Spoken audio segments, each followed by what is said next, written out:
Now, for some brief context beforehand, I must regale you with the odyssey that took hand before this. One Piece cards. They're nowhere. You cannot find them anywhere. You can only ever find boxes, at least in the area that I'm in. And this is because the most forsaken species of human amongst us, scalpers. They plunder all of the stock and leave none for everyone else. And the only option then you have is GameStop, where you can get a single for $12. But yeah. So, I've been looking for One Piece cards for months now. I just want to find one single out in the wild, and it's been months since I found one single. So, I'm kind of going around looking. And this day, I had to go to my college residential floor meeting. Now, if you can't tell from my grizzled and gnarled visage, I am in fact young, and I am a freshman in college. So, I had to go to this residential meeting on my floor.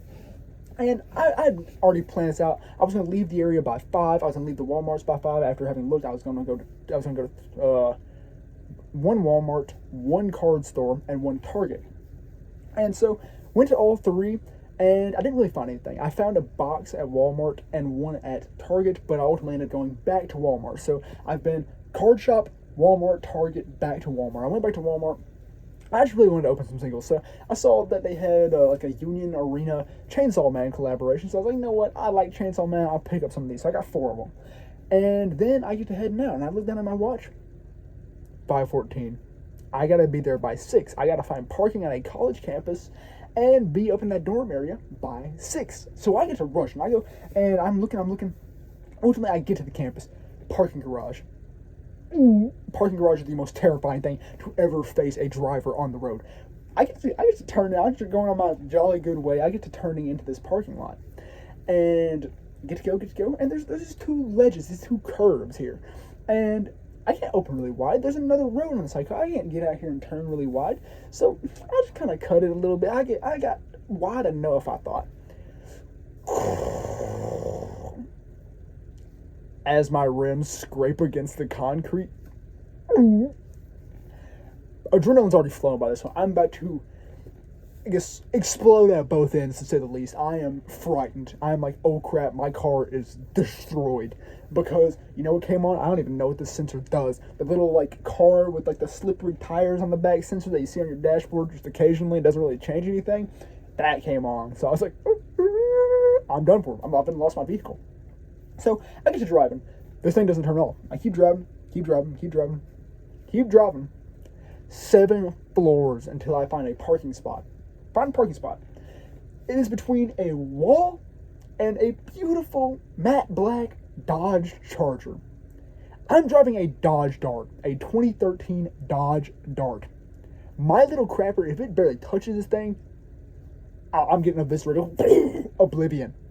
So, I go to parking. I barely even get in the space. I get enough in space where my back won't get clipped. So, I get in there. I'm able to nudge, open the door, kind of shimmy through. And luckily, I'm not a horizontally challenged individual, so I can shimmy through this pretty well. So, I get out. I'm rushing. I finally get to my dorm. And my roommate is not in here. I have not met bro yet. I am in the room, doing my thing. Get everything set up. I'm like, oh, thank goodness I finally got here. My blood is flowing, though. My adrenaline is rushing. So, get in here. I open, and I sit down. I was like, okay, I have time to open my cards. I've already moved in all my stuff, so I was kind of comfortable in the area. And I'm like, you know what? I'll open the cards. Open the One Piece box. It's the set 35 Sabo deck. Open it. Look at all the Sabo cards. Hey, pretty neat cards. Open the single.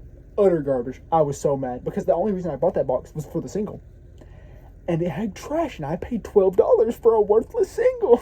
I mean, I'm just kind of an idiot on that part. I mean, there's no one really to blame. Bandai kind of pulled the curtain, not really pulled the curtain on me, they just took me for the little grubby, foolish consumer that I am. But yeah, so open that. Then I get to the 4 Union Arena decks. And I open my first pack. And I don't even really plan on playing these cards, nor collecting them. I just wanted to get them because I wanted to open singles. And I like Chainsaw Man. I thought they'd have some cool art. Not really. Union Arena art on those is just kind of bland. It was just anime scenes. So I get to open. I get the final card of my first deck. Makima R-Star. I just pulled a $26 card. So my adrenaline has now swapped from straight fear, like sending liquid everywhere fear, to insane joy adrenaline. The adrenaline of gambling. as many of you know. So then I open my second pack. I just kind of garbage, nothing really in there. Third pack, open. 1, 2, 3, 4, 5, 6, 7, 8, 9, 10, 11. 12th card, Reze U-Star card. I pulled a $40 card. So, you know that little bit of adrenaline that I was talking about beforehand? It shoots through the roof. I'm ODing on adrenaline at this point.